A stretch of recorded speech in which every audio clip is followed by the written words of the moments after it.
अथ मंत्रपाठः।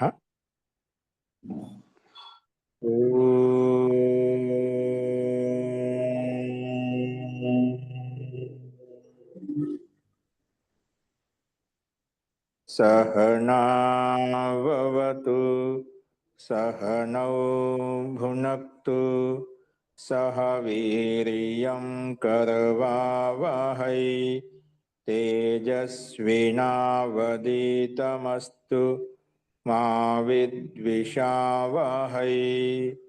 ओम शांति शांति शांति।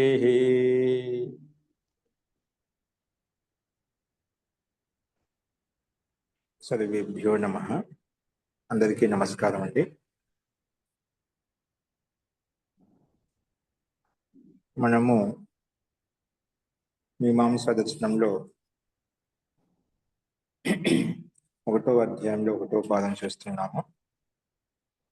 అందులో 24వ సూత్రాన్ని మనం ప్రస్తావించుకుంటున్నాము. వాక్యాధికరణ ప్రకరణం ప్రారంభించుకున్నాము. అంటే వేదస్య అర్థ ప్రత్యాయకత్వాధికరణం, వేదం యొక్క అర్థంని ప్రతిపాదించేది, వేదార్థాన్ని వాక్యార్థం ద్వారా ఎలా తెలుసుకుంటాము అనే విషయాన్ని మనం ఇక్కడ ప్రస్తావించుకుంటున్నాము. అందుకే వాక్యం యొక్క అర్థం ఎలా తీసుకోవాలి ఆ విషయంలో దానికి సమాధానం ఉత్పత్తౌ వా అవచనాః. ఉత్పత్తవ ఇక్కడ ఉత్పత్తౌ వా అనే పదం మనం నివృత్తి కొరకు, అంటే పూర్వంలో పూర్వపక్షి సిద్ధాంతి ఏదైతే శబ్దం నిత్యమైందని చెప్పి నిరూపించాడో దాన్ని తొలగించడం కొరకు ఇక్కడ వా శబ్దం ప్రయోగించబడింది అన్నమాట. ఆ కథనం నివృత్తి తొలగించడం కొరకు. కానీ పూర్వపక్షి యొక్క సూత్రం అనమాట ఇది. అందుకే తొలగించే వా శబ్దం. ఇక్కడ పూర్వంలో చెప్పిన కథ నివృత్తి కొరకు ఇక్కడ వా శబ్దం తీసుకున్నాం. ఇక్కడ అర్థం ఏం రకం చెప్పాడంటే పూర్వపక్షి ఉత్పత్తౌ వ అవచనాః స్యుః. ఉత్పత్తి అంటే శబ్దము అర్థము వాటి మధ్య సంబంధము నిత్యమైనప్పటికీ కూడా, నువ్వు నిత్యం అంటున్నావు, శబ్దం నిత్యం అంటున్నారా కదా, శబ్దం నిత్యం అనుకుందాం, దాని యొక్క అర్థం నిత్యం అనుకుందాం, ఈ రెండు మధ్య సంబంధము నిత్యం అనుకున్నాం. నిత్యం అనుకున్నప్పటికీ కూడా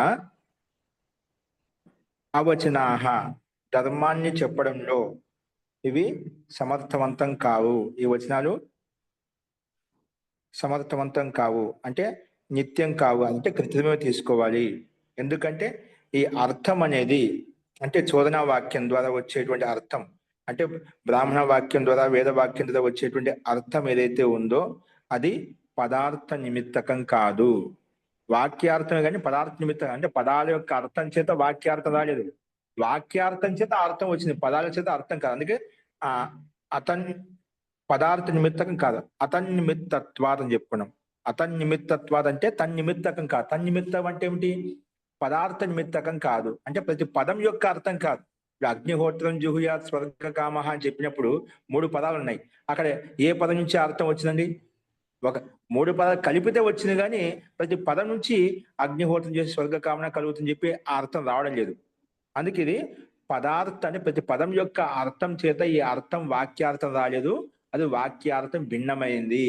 అందుకే వాక్యార్థం భిన్నమైంది కాబట్టి కృత్రిమమైంది అంటూ పూర్వపక్షి ఆక్షేపిస్తున్నామట. అందుకే చోదనా వాక్యం ద్వారా, అంటే బ్రాహ్మణ వాక్యం ద్వారా ఏదైతే అర్థం తెలుసుకుంటున్నామో, వాక్య సమూహం 3 పదాల ద్వారా ఏ అర్థం వస్తుందో అది పదార్థ నిమిత్తకం కాదంటే ప్రతి పదం యొక్క అర్థం చేత ఈ వాక్యార్థము రాలేదు. ప్రతి పదం యొక్క అర్థం వేరు, వాక్యార్థం వేరు అని పూర్వపక్షి యొక్క అభిప్రాయం. వాక్యంలో 3 పదాలు ఉన్నాయి, పదాల యొక్క అర్థం చేత వాక్యార్థం వస్తున్న సిద్ధాంతం అంటే లేదంటే ప్రతి పదం నుంచి అర్థం రాలేదు. ప్రతి పదానికి అర్థం ఉంది కానీ ప్రతి పదం చేత ఆ అర్థం రాలేదు, 3 పదాలు కలిపితేనే వాక్యార్థం వచ్చింది. అందుకే వాక్యార్థం వేరు, పదార్థం వేరు, అంటే పదం యొక్క అర్థం వేరు. అందుకే ఇది వాక్యార్థం పదార్థ నిమిత్తకం కాదు. ఇది ఇప్పుడు అగ్నిహోత్రం జుహుయాత్ అనే పదం అయితే ఉందో, వాక్యం అయితే ఉందో 3 పదాల కలయిక చేత అర్థం వచ్చింది, కానీ అది పదార్థ నిమిత్తకం కాదు, అంటే ప్రతి పదం చేత ఆ అర్థము రాలేదు అని దీన్ని ఈ రకంగా పూర్వపక్షి సూత్ర రూపంలో వ్యాఖ్యానించాడు. దానికి మనం విశ్లేషణ చూసాం అనమాట. అగ్నిహోత్రం జుహుయాత్ 3 పదాలు ఉచ్చరిస్తే మనకు అర్థం వచ్చింది, కానీ ఒక పదం చేత అర్థం రాలేదు. ఎందుకంటే 3 పదాల కంటే అతిరిక్తంగా ఏ పదము లేదు. సరే ఈ సముదాయం చేత వచ్చిందంటే ఈ సముదాయం చేత వచ్చిందంటే సముదాయం అని ఈ లోకంలో ప్రయోగించబడలేదు. నువ్వు సముదాయం చేత వచ్చిందంటున్నావు కదా, ఈ సముదాయం కూడా లోకంలో లేదు కదా, ఇది శాస్త్రవచనం అని చెప్పినప్పుడు ఆ దానికి ప్రయోగించినప్పటికి కూడా ఇది ఆ సముదాయం చేత వస్తుందని చెప్పినప్పుడు లేని సముదాయం చేత పదార్థం చేత రాలేదు, సముదాయం చేతనే వస్తుంది, ప్రతి పదం చేత రాలేదు. ఎందుకంటే లోకంలో అయితే నా చయం సముదాయో అస్తి లోకే, ఇక్కడ సముదాయం లేదు లోకంలో. అంటే ప్రతి లోకంలో ఈ పదాలు ఉన్నాయి, అంటే ప్రతి పదానికి అర్థం ఉంది, కానీ సముదాయం లోకంలో లేదు, శాస్త్రంలో మాత్రమే ఉంది. అందుకే ఇక్కడ పదార్థం చేత వాక్యార్థం లేదు, వాక్యార్థం చేతనే సమూహం చేతనే సముదాయం చేత వచ్చింది. దీన్ని బట్టి సముదాయస్య అర్థ కృత్రిమ లేదా కృత్రిమైంది అంటే ఉత్పన్నమైంది అంటే వ్యామోహ అంటే భ్రాంతియుక్తం అని చెప్పి తీసుకోవాలి అని చెప్పి సిద్ధాంతి రకంగా సమాధానం చెప్పాడు, పూర్వపక్షి రకంగా సమాధానం చెప్పాడు అనమాట. లేని పదార్థ ఏ వాక్యార్థం, పదార్థాలే వాక్యార్థం కూడా చెప్పనీకి లేదా, పదార్థం నుంచే ప్రతి పదం నుంచే వాక్యార్థం వచ్చింది నువ్వు అంటావా, అలా అని చెప్పనీకి లేదు. ఎందుకంటే పదం అనేది పదార్థం అనేది సామాన్యంగా ఉంటుంది అన్నమాట. ప్రతి పదం యొక్క అర్థం సామాన్యంగా ఉంటుంది, వాక్యం అనేది విశేషంగా ఉంటుంది. అందుకే పదం వేరు వాక్యం వేరు అని చెప్పి చెప్పుకున్నామట. ఎందుకంటే పదార్థం చేత వాక్యార్థం తెలుసుకోవడం లేదు. ఎందుకంటే పదార్థం చేత వాక్యార్థం ఎందుకు తెలుసుకోవడం అంటే ఆ పదానికి అర్థానికి మధ్య సంబంధం లేదు, అందుకే అసంబంధాత్ అని చెప్పి చెప్పుకున్నామట. ఏంటి సంబంధం లేకపోయినా వాక్యార్థం వస్తుంది నువ్వు అంటావా, అసది చే సంబంధం కస్మిశ్చిత్ పదార్థేషు అవగతే అర్థాంతరమపి అవగమ్యత. నువ్వు అలా అంటావు, సిద్ధాంతం అంటున్నావు పూర్వపక్షి, నువ్వు అలా అంటావు సంబంధం లేక పదానికి వాక్యానికి సంబంధం లేకపోయినప్పటికి కూడా వాక్యార్థం తెలుస్తుంది అన్నట్లయితేనా కస్మిశ్చిత్ పదార్థే అవగతి అని ఒక పదార్థం ఒక పదం తెలిసినప్పుడు వేరే పదం యొక్క అర్థము తెలియాలి నీ ప్రకారం వెళ్ళినట్లయితే. పూర్వపక్షం అన్నాడు నువ్వు ఆ రకంగా సంబంధం లేకపోయినా కూడా అర్థం తెలుస్తుంది అన్నట్లయితే, వాక్యాలు తెలుస్తున్నట్లయితే ఏదైనా ఒక పదం ఉచ్చరించినప్పుడు ఒక శబ్దం ఉచ్చరించినప్పుడు వేరే శబ్దం యొక్క అర్థం కూడా తెలియాలి. లేదంటే ఏకస్మిన్ అవగతే ఒక శబ్దం తెలుసుకోగానే మిగిలిన శబ్దాలన్నీ కూడా ఒకేసారి తెలియబడాలి. కానీ అలా నచ ఏతదేవం భవతి, అలాగా మనం ప్రత్యక్షంగా అర్థం చేసుకోవడం లేదు, అలాగా మనకు అవగతం కావడం లేదు. అందుకే తస్మాత్ అన్యో వాక్యార్థం, అందుకే వాక్యార్థం భిన్నమైంది. అదే కాదు పదార్థపూర్వకమైంది కాదు, వాక్యార్థం భిన్నమైంది, సముదాయం చేత అర్థం వచ్చింది, పదం చేత అర్థం రాలేదని చెప్పి పూర్వపక్షి ఈ రకంగా గట్టిగా నిలబడ్డాడు అనమాట. స్యాత్ ఏతత్ నువ్వు ఒకేలా అంటావా, సరే వాక్యార్థం భిన్నమైంది,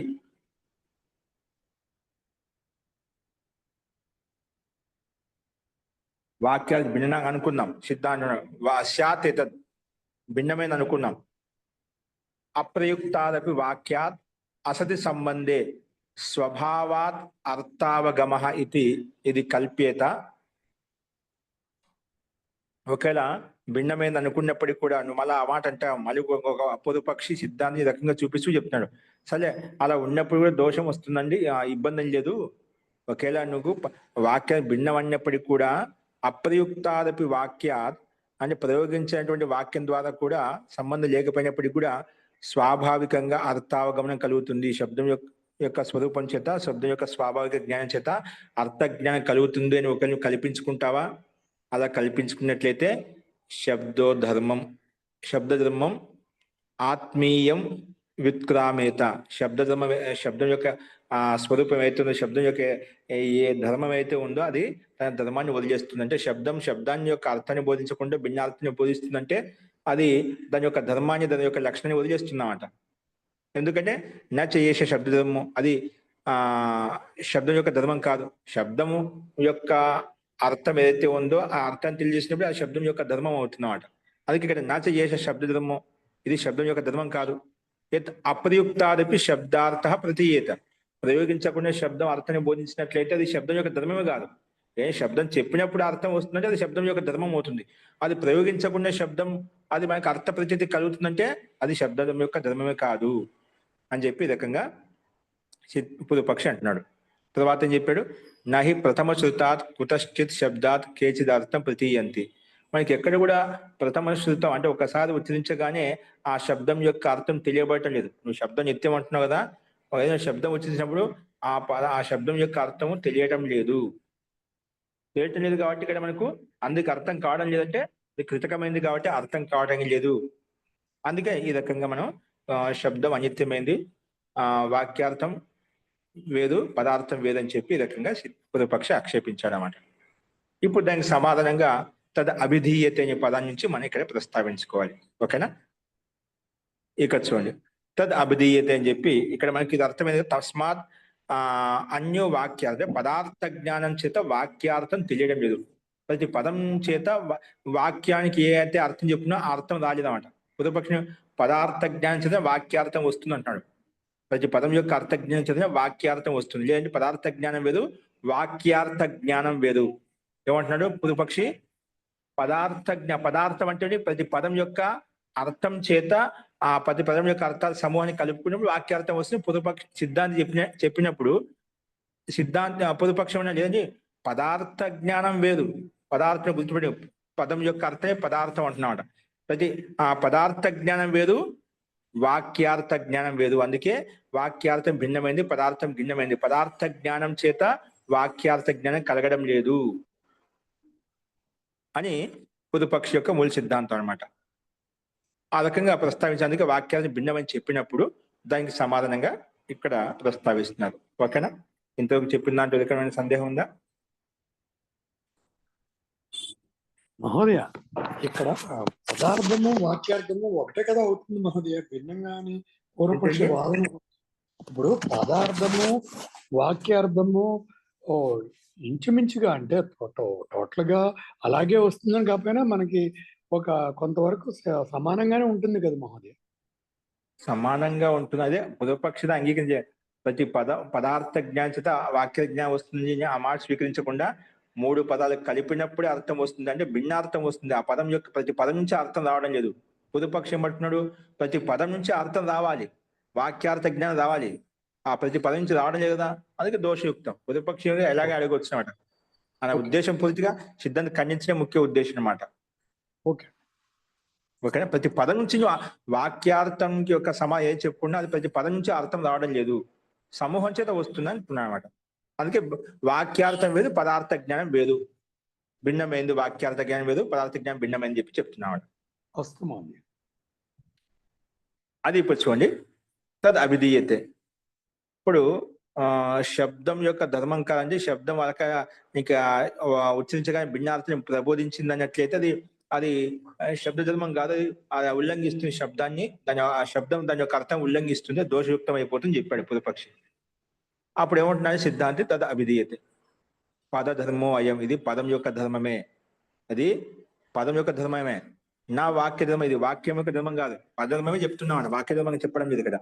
ఎందుకంటే వాక్యాది ప్రథమ అవగతాదపి ప్రథమావగతాదపి వాక్యాత్ ప్రతీయంతో అర్థో దృశ్యంతే. చాలాసార్లు వాక్యం చేత కూడా ప్రతి పదం యొక్క అర్థం తెలుస్తుంది. వాక్యాత్ ప్రథమ అంటే ఒక వాక్యం ఉచ్చరించినప్పుడు, ఒక వాక్యం చెప్పినప్పుడు ప్రతిసారి ఉచ్చరించగానే ఆ వాక్యార్థం యొక్క జ్ఞానం మనకు కలుగుతుందన్నమాట.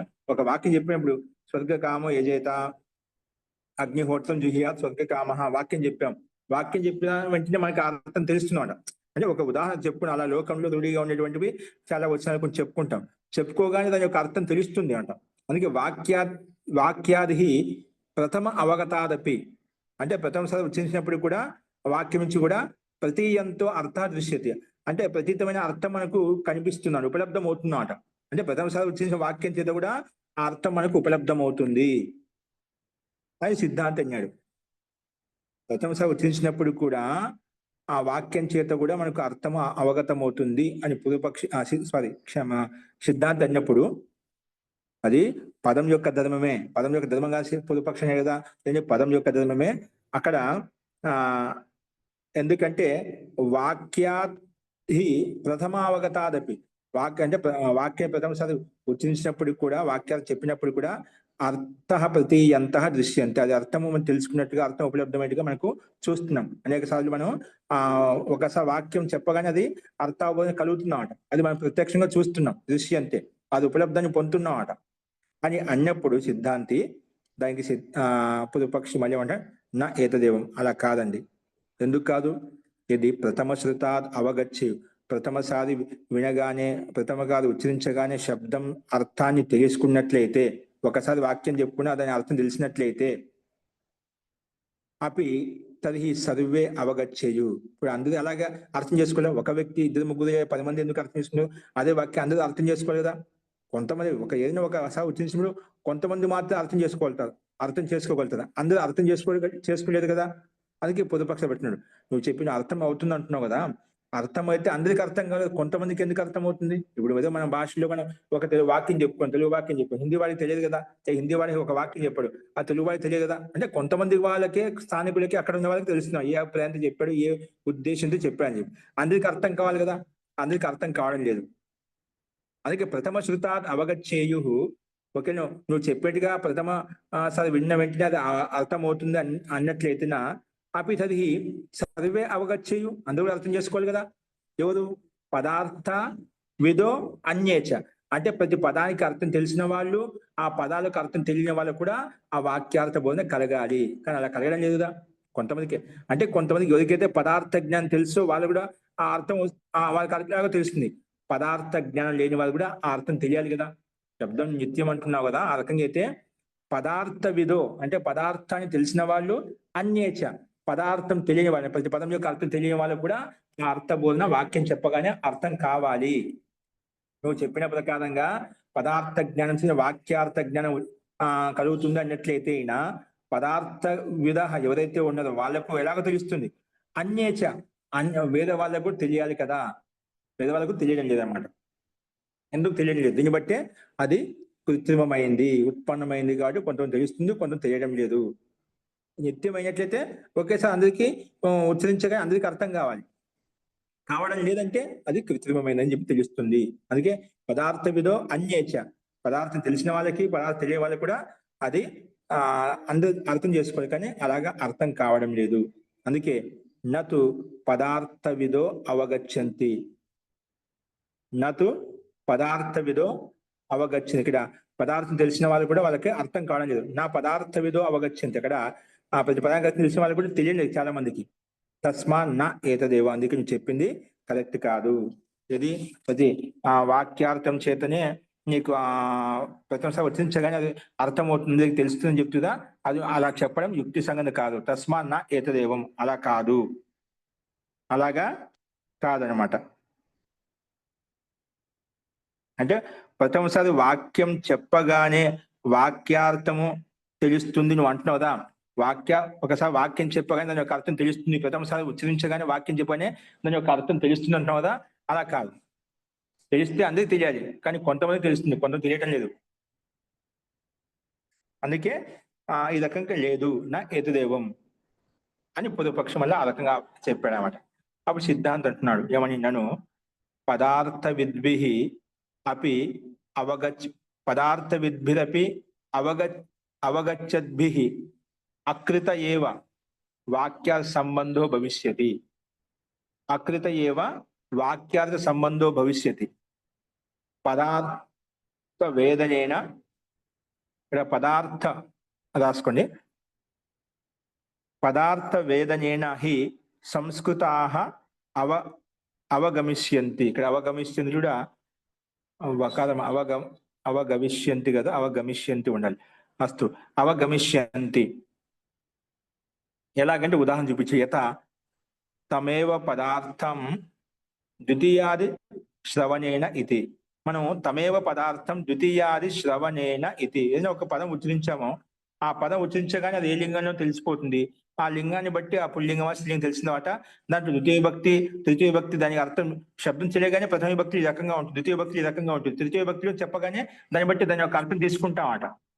అంటే అందుకే ఇక్కడ ద్వితీయాది శ్రవణేన ఇది అంటే ద్వితీయాది విభక్తులు ఏవైతే ఉన్నాయో అవి కూడా మనం తెలుసుకుంటామట.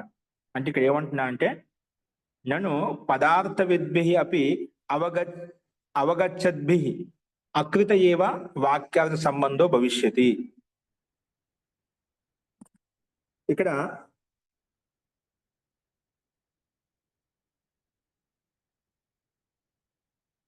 ఇక్కడ నీ కథనం యుక్తం కాదని చెప్పిన తర్వాత మళ్ళీ అయితే పదార్థం తెలిసిన వాళ్ళు ఏదైతే ఉన్నారో, అంటే పదార్థకో జానే వాళ్ళే, అంటే వాక్యార్థకో తెలిసినటువంటి వాళ్ళలో కూడా, అందుకే పదార్థ విద్భి అవగచ్చద్భి, పదార్థం తెలిసినటువంటి వాళ్ళు ఎవరైతే అర్థం చేసుకుంటున్నారో వాళ్ళు కూడా, అందుకే పదార్థం తెలిసిన వాళ్ళంటే వాక్యాలు తెలిసిన వాళ్ళలో కూడా, అవగచ్చద్భి పదార్థాన్ని తెలిసిన వాళ్ళు కూడా, పదార్థ విద్భి అవగచ్చద్భి అంటే పదార్థం తెలిసిన వాళ్ళు కూడా, అకృత ఏవ అంటే ఇక్కడ వాక్య సంబంధం అకృతం అవుతుంది, వాళ్ళు కూడా వాక్య సంబంధం అకృతం అవుతుంది. కానీ నువ్వు చెప్పేది అకృతం అవుతుంది, కానీ పదార్థ జ్ఞానం చేత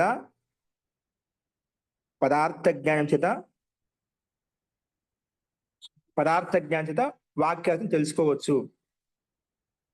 అంటే పదార్థ జ్ఞానం తెలిసిన వాళ్ళ ఎవరైతే ఉన్నదో వాళ్ళ ద్వారా కూడా అకృతం అవుతుంది అన్నట్లయితేనా,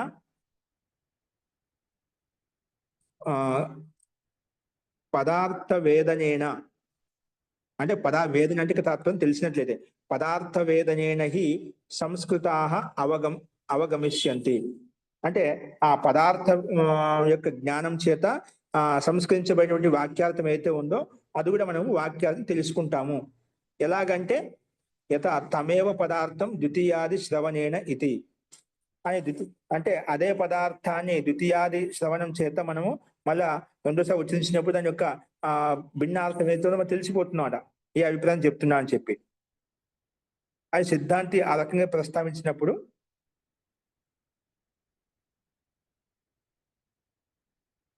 ఇది నా ఇది భ్రూమ. నువ్వు అలా చెప్తున్నావు కదా, ఒకసారి శ్రవణం చేతనే ద్వితీయాది శ్రవణం కూడా తెలిసిపోతుంది నువ్వు అంటున్నావు కదా, నా ఇది భ్రూమ, అలాగా శక్యం కాదు, అలాగా యుక్తి సంగతి కాదు. ఎందుకు కాదు అంటే దాని పూర్వపక్షి అంటున్నాడు, ఇది వాక్యే అంత్యో వర్ణ, వాక్యే అంటే వాక్యంలో అంత్యో వర్ణ పూర్వవర్ణ జనిత సంస్కార సహిత పదార్థేభ్యో అర్థాంతరం ప్రత్యాయయతి. ఇక్కడ ఏమంటున్నాడు పూర్వపక్షి, వాక్యే ఒక వాక్యంలో అంత్యవర్ణ, వాక్యంలో అంతిమ వర్ణం ఏదైతే ఉందో ఆ అంతిమ వర్ణము పూర్వవర్ణ జనిత సంస్కార సహిత, ఆ పూర్వవర్ణం ద్వారా ఏ సంస్కారం అయితే ఉత్పన్నమైందో, అంటే పూర్వవర్ణంలో పూర్వవర్ణం ఏదైతే అర్థం ఉందో ఆ అర్థయుక్తమైన సంస్కారం చేత, అంటే ప్రతి వర్ణం కూడా పూర్వవర్ణంతో సంయుక్తమై ఉందంట, ఆ సంస్కారంతో యుక్తమై ఉందా అంటే అర్థం తీసుకొని ఉందామంట. అందుకే పూర్వజనిత సంస్కార సహిత పదార్థేభ్యో అర్థాంతరం, ఆ పదాం చేత ఆ వాక్యంలో అంతిమ వర్ణము పూర్వవర్ణంలో ఉన్నటువంటి పూర్వవర్ణంలో ఏదైతే అర్థాన్ని బోధిస్తున్నాయో ఆ సంస్కార యుక్తంగా ఉంటూ భిన్న పదార్థం యొక్క అర్థాన్ని తెలియజేస్తాయి, అంటే అందుకే పదార్థేభ్యో అర్థాంతరం, ఆ పదం కంటే భిన్న అర్థాన్ని కూడా, పదార్థేభ్యో అర్థాంతరం అంటే భిన్న అర్థాన్ని ప్రత్యాయయతి, అది భిన్న అర్థాన్ని తెలియజేస్తాయి. ఉపకారస్తు తదా నా పదార్థ విజ్ఞానాత్ అవకల్ప్యతే, కానీ ఈ ఉపకారం పదార్థ విజ్ఞానాత్ నా అవకల్ప్యతే, అది పదార్థ విజ్ఞానం చేత ప్రతి పదం యొక్క అర్థం చేత అర్థం తెలియబడటం లేదన్నమాట. ఈ ఉపకారం అంటే ఈ ప్రతి పదం యొక్క అర్థం చేత వాక్యార్థంగా తెలియబడింది నువ్వు అంటున్నావా, అలాగా నా అవకల్పితే అలా అర్థం చేసుకునే లేదు. అది అంటే పదం యొక్క అర్థం యొక్క సహాయం చేత, ఉపకారం చేత, పదార్థ జ్ఞానం చేత ఆ వాక్యార్థం తెలియబడింది అని వాళ్ళ కల్పించుకుంటావా, అలా లేదు. అది పూర్వవర్ణ జనిత సంస్కార హితంగా ఉంటూ వేరే అర్థం తెలియజేస్తుంది.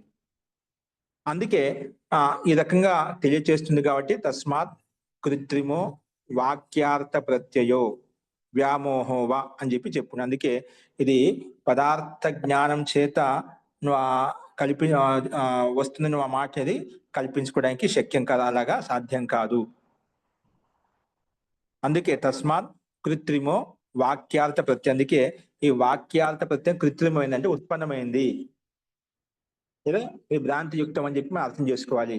అందుకే నా పదార్థ ద్వారేణ సంభవతి వాక్యార్థ జ్ఞానమితి. అందుకే పదార్థ జ్ఞానం చేత, ప్రతి పదం యొక్క జ్ఞానం చేత వాక్యార్థ జ్ఞానము సంభవించదు. వాక్యార్థ జ్ఞానము వేరు, పదార్థ జ్ఞానం వేరు అనేట్టుగా పూర్వపక్షి ఆ పాట మీద గట్టిగా నిలబడ్డామట. అందుకే పదార్థ ద్వారేణ అంటే ప్రతి పదం యొక్క అర్థం చేత వాక్యార్థ జ్ఞానం నా సంభవతి, వాక్యార్థ జ్ఞానం సంభవించడం లేదు. పదార్థ జ్ఞానం వేరు, వాక్యార్థ జ్ఞానం వేరు. ప్రతి పదం యొక్క అర్థం ఉంది, అర్థం ఏం చెప్పడం లేదు. కానీ ఆ పదార్థ జ్ఞానం ప్రతి పదం చేత మనకు వాక్యార్థం ఏదైతే ఉందో అది ఆ వాక్యం ప్రతి పదం నుంచి రావడం లేదు, సమూహం చేత సముదాయం చేత వస్తుంది. అదే మాట మీద గట్టిగా పూర్వపక్షి కూర్చున్నామట. అందుకే నా పదార్థ ద్వారా సంభవతి వాక్యార్థ జ్ఞానం ఇది, వాక్యార్థ జ్ఞానం పదార్థ జ్ఞానం చేత సంభవించదని చెప్పి స్పష్టంగా ఇక్కడ చెప్పాడు. అప్పుడు సిద్ధాంతం ఏమని నన్ను ఏవం భవిష్యతి, ఈ రకంగా మనం తీసుకోవచ్చు. పదార్థ జ్ఞానం చేత వాక్యార్థ జ్ఞానం కలుగుతుంది. ఏ రకంగా అంటే నన్ను ఏవం భవిష్యతి, ఏ రకంగా సామాన్య వచన పదస్య గౌరితి వా అశ్వ ఇతి వా విశేషకం శుక్ల ఇతి వా కృష్ణ ఇతి వా శుక్ల ఇతి వా పదం అంతికార్ ఉపనిపతతి యదా, అంతికార్ ఉపనిపతతి యదా అంటే ఎప్పుడైతే గౌ అనే పదానికి అశ్వ అనే పదానికి విశేషణం, విశేషకం అంటే ఒక శుక్ల అనే శబ్దం కానీ కృష్ణ అనే శబ్దం ముందు పెట్టాం దగ్గర పదం అంతికా ఉపనిపతతి యదా, ఎప్పుడైతే ఆ శుక్ల అనే పదాన్ని కృష్ణ అనే పదాన్ని మనం దగ్గర పెట్టామని, గౌ అనే పదానికి అశ్వ అనే పదం దగ్గర పెట్టినప్పుడు అంటే విశేషం పెట్టినప్పుడు ఇది శుక్ల గౌ, ఇది కృష్ణ అశ్వ, ఇది శుక్ల అశ్వ లేదా కృష్ణ అశ్వ అని చెప్పి మనము ఇలాగా విశేషాన్ని కలిపినట్లయితే, అందుకే సామాన్య వచన పదస్య గౌరితివా అశ్వ ఇతివా, గౌ శబ్దం కానీ అశ్వ శబ్దం, గౌరితివా అశ్వ ఇతివా విశేషకం, విశేషకం అంటే శుక్ల అనేది విశేషణం, అంటే తెల్లావు తెల్ల గుర్రము అని చెప్పి, లేదా నల్లావు నల్ల గుర్రం అని చెప్పి ఆ విశేషం తీసుకున్నాం. విశేషకం శుక్ల ఇతివా కృష్ణ ఇతివా పదం అంతికార్ ఉపనిపతతి, దాని దగ్గరగా ప్రస్తావించినప్పుడు ఎప్పుడైతే ప్రస్తావిస్తామో అప్పుడు ఆ విశేషం చేత మనకు ఈ వాక్యార్థం తెలుస్తుంది. విశేషకం చేత, విశేషం చేత మనకు వాక్యార్థ బోధన కలుగుతుంది. అప్పుడు ఏ సమస్య ఉండదు. పదార్థ జ్ఞానం చేతనే వాక్యార్థ జ్ఞానం కలుగుతుంది చెప్పి తీసుకోవచ్చు అని చెప్పి సిద్ధాంతం చెప్పడానికి ప్రయత్నం చేశాడు. అందుకే తదా వాక్యార్థో అవగమ్యత, ఆ రకంగా వాక్యార్థం మనం తెలియజేసుకోవచ్చు. అంటే విశేషణం ద్వారా వాక్యార్థ జ్ఞానం కలుగుతుంది, విశేష వచనం ద్వారా వాక్యార్థ జ్ఞానం కలుగుతుంది అని సిద్ధాంతి రకంగా సమానం చెప్పాడు. ఈ రకం చేద్దామని చెప్పి విశేషకం చేత అర్థ జ్ఞానం వాక్యార్థ జ్ఞానం కలుగుతుంది అన్నప్పుడు మళ్ళీ సిద్ధాంతి పూర్వపక్షి తత్న అది యుక్తి సంగతం కాదు, అలాగా శక్యం కాదు. ఎందుకు? నా కథం ఇవ గౌరితి, నా కథం ఇవ గౌరితి వా అశ్వ ఇతి వా సామాన్య వచన పదార్థ సర్వ గవీయేషు సర్వ అశ్వేషు చ బుద్ధి ఉపసర్పంతి శృతజనిత వాక్యానురోధేన కుతశ్చిత్ విశేషాత్ అపవర్తేత. అది ఏ రకంగా నువ్వు విశేషం చేత మనం వాక్యార్థ జ్ఞానం తెలుస్తుంది నువ్వు అంటున్నావు కదా, అది నా కథమివ, అది ఏ రకంగా కూడా గౌరితివ అశ్వయితివ, నువ్వు గౌ శబ్దానికి అశ్వ శబ్దానికి సామాన్య వచన పదాలు, సామాన్య వచన పదం చేత శుక్ల అని చెప్పి కృష్ణ చెప్పి ఆ విశేషణ దాన్ని ముందు పెట్టేద్దామండి, పెడితే అది వాక్య జ్ఞానం తెలుస్తుంది నువ్వు అంటున్నావు కదా. అటువంటి సర్వ గవీయేషు సర్వ అశ్వ అంటే అన్ని ఆవులలో అన్ని గుర్రాలలో కూడా సర్వ గవీషు సర్వ అశ్వేషు చ బుద్ధి ఉపసర్పంతి, అది ఏ రకంగా బుద్ధిని ఉత్పన్నం చేస్తుంది. కేవలం శుక్ల అనే పదం చేత కృష్ణ అనే పదం చేత సంపూర్ణ ఆవుల్లో సంపూర్ణమైన గుర్రాలు అశ్వములలో గౌవులలో అలాంటి అర్థాన్ని తెలియజేస్తుందా? బుద్ధి ఉపసర్పంతి అన్ని అదే విధంగా ఉంటాయని చెప్పి, అన్ని కృష్ణంగా ఉంటాయి తెల్లగానే ఉంటాయని చెప్పగలుగుతామా? అందుకే సర్వ గవీషు సర్వ అశ్వేషు చ బుద్ధిని ఉపసర్పంతి, బుద్ధిని అదొక ఉత్పన్నం చేస్తుంది. శృతి జనిత వాక్యానురోధేన, ఆ శృతి వచనం ద్వారా మన అంటే విన్న వచనం ద్వారా వాక్యానురోధేన కుతశ్చిత్ విశేషాత్ అపవర్తితారు, ఆ ఏ రకంగా మనం తీసుకోగలుగుతాము. కుతశ్చిత్ ఏ విశేషం కదా అది మనకు అర్థము తొలగించబడుతుంది. అంటే ఈ కృష్ణ అది శుక్ల అని చెప్పి మనకి ఎలా తొలగించుకోగలుగుతాం? కుతశ్చిత్ విశేష అపవర్తేత నచ శుక్ల ఇత్యాది విశేషవచనస్య కృష్ణాది నివృత్తిర్భవతి శబ్దార్థः నచ శుక్ల ఇత్యాది విశేషవచనస్య కృష్ణాది నివృత్తిర్భవతి శబ్దార్థः కృష్ణాది నివృత్తిర్భవతి. అందుకే శబ్దార్థం ఈ రకంగా తీసుకుంటాం. అంటే ఇప్పుడు శుక్ల అన్నప్పుడు శుక్ల అనే విశేషం తీసుకున్నప్పుడు కృష్ణ అనేది ఆటోమేటిక్గా తొలగిపోతున్నాం. కృష్ణ శబ్దం తీసుకుని శుక్ల శబ్దం అది స్వతగా నివృత్తి అయిపోతున్నాం అంట. అందుకే ఈ రకంగా శుక్ల అయితే ఇత్యాది విశేష వచనస్య కృష్ణాది నివృత్తి భవతి. కృష్ణ శబ్దం నివృత్తి కలుగుతున్నాం అంట.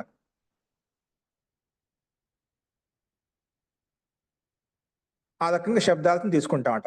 అలాగే నచ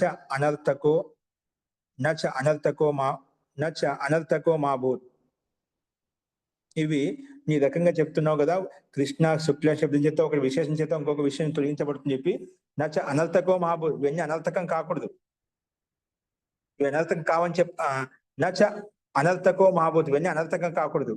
ఇది అర్థ పరికల్పన శక్య, అనర్థం కాకుండా చెప్పి నువ్వైతే అర్థ పరికల్పన చేస్తున్నావో అది నా శక్య, ఇవన్నీ వ్యర్థమవుతాయని చెప్పి నువ్వు ఏదో అర్థాన్ని పరికల్పన చేస్తున్నావు, విశేషం ద్వారా నువ్వు వాక్యార్థం వస్తుందని చెప్పి నువ్వు పరికల్పన చేస్తున్నావు కదా. నచ అనర్థకో మాభూత్, ఇవన్నీ అనర్థకం కాకుండా చెప్పి ఇది అర్థ పరికల్పన నా శక్య, నువ్వు అర్థాన్ని పరికల్పించలేవు, ఇవన్నీ అనర్థం అవుతాయి కదా, వ్యర్థం అవుతాయని చెప్పి నేను ఈ రకంగా అర్థం తీసుకుంటా అంటే ఆ రకంగా పరికల్పన చేయలేవు. నా పరికల్పన శక్య, అది పరికల్పన శక్యం కాదు అని పూర్వపక్షి అంటున్నాడు. అందుకే అతో నా పదార్థ జనితో వాక్యార్థ, అందుకే ఈ వాక్యార్థని ప్రతి పదం యొక్క అర్థం చేత వాక్యార్థం రాలేదు, వాక్యార్థం వేరు, ప్రతి పద యొక్క అర్థం వేరు. అందుకే అతో నా పదార్థ జనితో వాక్యార్థ, ప్రతి పదం యొక్క అర్థం చేత వాక్యార్థం రాలేదు. వాక్యార్థం అనేది 3 పదాలు విధించిన సమూహంగానే ఆ వాక్యార్థం వచ్చింది. మీ పదార్థ జ్ఞానం వాక్యార్థ జ్ఞానం తెలియడం లేదు. పదార్థ జ్ఞానం భిన్నంగా తీసుకోవాలి, వాక్యార్థ జ్ఞానం భిన్నంగా తీసుకోవాలి. తస్మాత్ కృత్రిమ, అందుకే కృత్రిమమైంది, అందుకే ఇది కృత్రిమ ఉత్పన్నమైంది. అందుకే పద సంఘాత్ ఖలు ఏతే సంఘాతాశ్చ పురుషకృతాః దృశ్యంతే. పద సంఘాతాః ఖలు ఏతే, విని పద సంఘాతం చేత వస్తుంది అంట, పదాల యొక్క సమూహం చేత ఈ అర్థం వస్తుంది. సంఘాతాశ్చ పురుషకృతాః దృశ్యంతే, ఈ సంఘాతం అంతా సమూహం అంతా కూడా పురుషకృతం ద్వారా సాధ్యం అవుతుంది. పురుషుని యొక్క అంటే పురుషుని ద్వారా కృతం అంటే పురుషుని ద్వారా ఉత్పన్నమైంది, అంటే ఇది కృతకమైంది, ఉత్పన్నం చేయబడింది. అందుకే సంఘాతం అనేది ఎక్కడైనా పురుషుని ద్వారా చేయబడుతుంది, అది మనకు తెలుస్తున్నమాట. ఆ రకంగా సంఘాతాశ్చ పురుషకృతాః దృశ్యంతే అని చెప్పి ఈ రకంగా ఈ సంఘాతం పురుషుని ద్వారా ఉత్పన్నం చేయబడుతుంది. కాబట్టి పదార్థ జ్ఞానం చేత వాక్యార్థ జ్ఞానం మనకు కలగడం లేదు, వాక్యార్థ జ్ఞానం వేరు, పదార్థ జ్ఞానం వేరు అని చెప్పి ఈ రకంగా సమానం చెప్పండి. దానికి ఒక శ్లోకాంశాన్ని చూపించారన్నమాట. ఎలాగంటే ఒక ఉపమా రూపంలో ఏమంటున్నా అంటే, నీలోత్పల వనేషు అద్య చరంత చారు సంరవాః నీల కౌశేయ సంవేతాః ప్రనృత్యంతీవ కాదంబాః అతో వైదికాః అపి పురుషకృతాః ఇది. దీన్ని బట్టి ఈ శ్లోకాంశాన్ని చూపిస్తూ అందుకే ఏ రకంగా శబ్దాలు ఏ విధంగా పురుషకృతమో అలాగే వేదిక శబ్దాలు కూడా అది పురుషకృతం. ఎందుకంటే అక్కడ మన పూర్వంలో చెప్పుకున్నదా ఈ బ్రాహ్మణ వాక్యాలు వేదవచనాలు ఇవన్నీ కూడా అపౌరుషయము, పరమాత్మ జ్ఞానం పరమాత్మ ఏదైతే నిత్యమో వాటి యొక్క జ్ఞానం నిత్యం అని చెప్పుకున్నదా, అంటే అపౌరుషయము జ్ఞానం అని చెప్పుకున్నామట. వేదం అంతా కూడా అపౌరుషయం చెప్పుకున్నాం, కానీ ఇక్కడ సిద్ధాంతం చెప్పుకున్నట్టే ఇక్కడ కృతకమైన పురుషకృతమైంది, నిత్యం కాదు, అనిత్యమైంది. అందుకే అతో వైదిక శబ్దాలు కూడా పురుషకృతాః ఇతి అని చెప్పి అర్థం చేసుకోవాలన్నట్టుగా ఈ సారాంశాన్ని ఇచ్చాడు. ఇక్కడ మనం ఈ శ్లోకాంశాన్ని కాదంబ అనే శబ్దము కదంబే సమూహే భవాహ కాదంబాహ అంటాం. కాదంబ అనే పదం అనేది మనకు కొంగలకు చెప్తా అండి, అంటే తెలుపు వర్ణంలో ఉంటాయి కాబట్టి. అలాగా శ్వేతవర్ణంలో ఉండే పక్షులు ఏవైతే ఉన్నాయో ఇక్కడ ముఖ్యంగా హంసలు కూడా తీసుకుంటాం అనమాట. అంటే హంసలు కూడా బాగా శ్వేతవర్ణంలో ఉంటూ దాదాపు దగ్గరగా ఉంటాయి. ఆ రకంగా దీన్ని పోలి చెప్పామట. ఇక్కడ నీలోత్పల వనేషు అంటే నీల కమలం యొక్క వనములో నీలకమల పుష్పాలను పిలుస్తాం. చెరువులో నీల కమలాలు ఉంటాయి కదా, అలాగా చెరువులో నీల కమల యొక్క వనములో విచరిస్తున్నటువంటి మధుర ధ్వని చేస్తున్నటువంటి ఆ హంసలు అంటే అక్కడ ఇంకా కొంగలు తీసుకోవచ్చు లేదా హంసలు తీసుకోవచ్చు. ఇక్కడ ఆ హంసలు ఏవైతే ఉన్నాయో అలాగా ధ్వని సంరవాహ అంటే ఆ రకంగా ధ్వని చేస్తా అంటే విచరిస్తూ చరంత చారు సంరవాహ అలాగా అక్కడ నీల వనములో విచరిస్తున్నటువంటి హంసలు ఎలా ఉన్నాయంటే నీల కౌశేయ సంవీతాహ అంటే అక్కడ నృత్యంతీవ కాదంబాహ అక్కడ ఏ విధంగా స్త్రీలు శ్వేత వస్త్రాలు ధరించి నాట్యం చేస్తున్నారో అలాగా ఇవి హంసలు కూడా ఆ రకంగా కనిపిస్తున్నాయి. అంటే మనం సాదృశ్యం చేత ఏ రకంగా ప్రస్తావిస్తున్నామో అలాగా ఈ శబ్దాలు కూడా అలాగే అన్నట్టుగా ఇక్కడ ఈ ఉపమానాన్ని తీసుకొని చూపించామట. కాబట్టి నీల కమలం యొక్క వనములో విచరిస్తున్నటువంటి మధుర శబ్దం చేస్తుండే హంసలు ఏవైతే అలాగ ప్రతీతం అవుతున్నాయి ఆ రకంగా అవి కనిపిస్తున్నాయి. ఎలాగంటే నీల రేష్మి వస్త్రం దానం చేసి ఉన్న స్త్రీలు ఏ రకంగా నాట్యం చేస్తున్నారో అలాగా ఈ హంసలు కూడా అలాగా ఉన్నాయి. అందుకే ఈ హేతు చేత ఈ కారణం చేత వైదికాహి పురుషకృతాహ ఇది వైదిక శబ్దాలు కూడా పురుషకృతమైనటువంటి అంటే ఉత్పన్నం చేయబడ్డాయి. ఈ శబ్దానికి అర్థం ఈ అర్థానికి ఈ శబ్దం చెప్పి ఉత్పన్నం చేయబడ్డాయి. ఇది అపౌరుషేయం కాదు, నిత్యం కాదు, అనిత్యమే అని చెప్పి ఈ రకంగా సిద్ధాంతి తన అభిప్రాయాన్ని వ్యక్తం చేశామట. అస్తు ఇది పూర్వపక్ష తన అభిప్రాయం. అందుకే పదార్థ జ్ఞానము చేత వాక్యార్థ జ్ఞానం కలగడం లేదు. వాక్యార్థ జ్ఞానం వేరు, పదార్థ జ్ఞానం వేరు, అది కృతకమైంది అని చెప్పి ఈ రకంగా తన విషయాన్ని ప్రస్తావించాడు.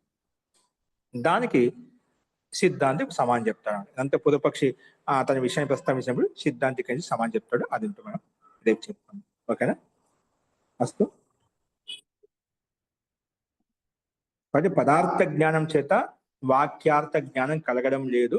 పదార్థ జ్ఞానం వేరు, వాక్యార్థ జ్ఞానం వేరు. వాక్యార్థ జ్ఞానం సముదాయం చేత వస్తుంది, పదార్థ జ్ఞానం చేత రావడం లేదు అని చెప్పి సిద్ధాంతి గట్టిగా పూర్వపక్షి గట్టిగా కూర్చున్నాయన్నమాట. ఓకేనా? అది ఏ రకంగా ఖండిస్తాడనేది మనం చూద్దాం. ఇప్పుడు చూడటానికి ప్రతి పదం పూర్వపక్షం ప్రతి పదం చేత వాక్యార్థం రావడం లేదు, సమూహంతో చేత వస్తుంది కాబట్టి నువ్వు ఎలా తీసుకోవడానికి లేదు అన్నట్టుగా దాన్ని గట్టిగా కూర్చున్నాను అనమాట. ఫస్ట్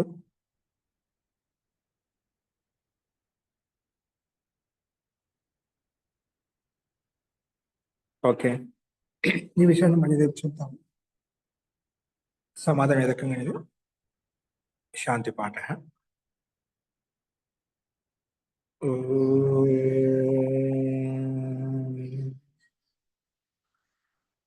సర్వే భవంతు సుఖినః, సర్వే సంతు నిరామయాః, సర్వే భద్రాణి పశ్యంతు, మా కశ్చిత్ దుఃఖభాగ్ భవేత్. ఓం శాంతి శాంతి శాంతి.